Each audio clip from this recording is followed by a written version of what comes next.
កាយជាប់ក្នុងគុកតែចិត្តនៅក្រៅ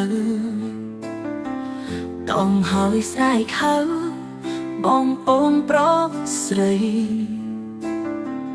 ឲ្យក្រោកឈរឡើងប្រើប្រាស់សិនខ្លីយើងជាម្ចាស់ដីតាំងពីបុរាណ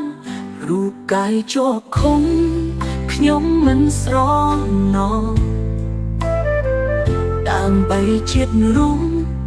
សុខចាំដូរប្រាណ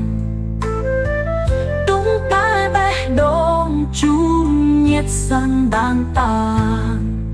ពួយក្លាហានធ្វើជាគំរូស្រណោះកាយព្រួន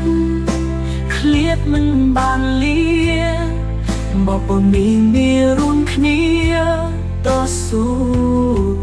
ពុទ្ធនំសេខ្ញុំឃ្លាតមិនយូរបើវិញ